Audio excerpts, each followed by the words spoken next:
Hello mga tol, reaction tayo sa naging laban ni Kenneth Lover kanina. Pauwi na kami. Ayan, galing kami dun sa laban. Base sa komento ng mga fans dun sa nakapanood sa highlights, mahina pa raw si Lover. No, mahina pa raw, hindi pa raw handa sa world champion. So base sa napanood namin dun sa mismong venue, napabagsak naman ni Lover round 2. Napabagsak na niya, akala nga namin kaya nang tapusin Pero makunat. Makunat talaga si Concepcion. Tapos pagdating ng round 3, nasundan ulit yun ng isang knockdown. Kala nga namin, tapos na. Pagdating ng round 4, tatapusin na.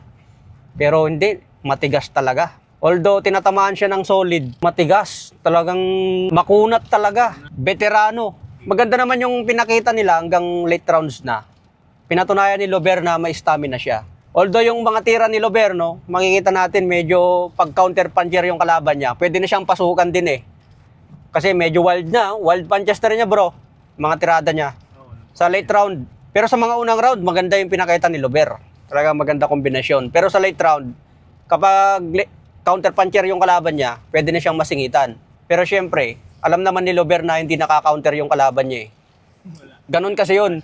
Kapag naamoy mo na yung kalaban mo, hindi na nagka-counter, talagang kahit ma-open ka na.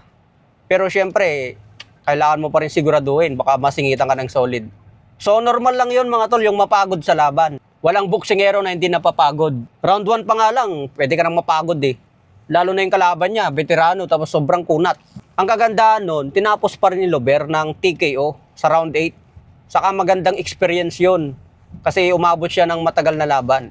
Ano ang makukuha mong experience kapag laging knockout ang laban mo sa first round o early round? Wala kang makukuha ng experience doon. Kaya nga maganda yun, napaabot niya sa late round. At least, napatunayan niya na may stamina siya, kaya niyang umabot. Kapag counter puncher, yung sinasabi nila yung kalaban niya, tapos malakas, syempre, hindi ganun ang galawan ni Lover. Hindi siya magpakampante. Medyo yung power lang ni Lover sa late round, medyo decrease ba? Hindi katulad sa unang mga rounds, sobrang sharp. Pero sa late round, medyo kinulang na sa pwersa. Kaya nakayanan ni Concepcion. Pero syempre, eksperyensado yan Veterano, kaya malupit. Makunat din talaga. Sa October mga tol, title eliminator laban ni Kenneth Lover. Title eliminator sa IBF ang magiging laban ni Lover. Kaya abangan natin yan sa October. Kasi magbabakante na ng IBF si Junto Nakatani. Bakante yung IBF, tapos makuha ni Kenneth Lover yung title eliminator, siya na ang mapapalaban sa bakanteng titulo. So ang tanong, handa na ba si Lover para sa World Championship fight? Para sa mas matinding kalaban?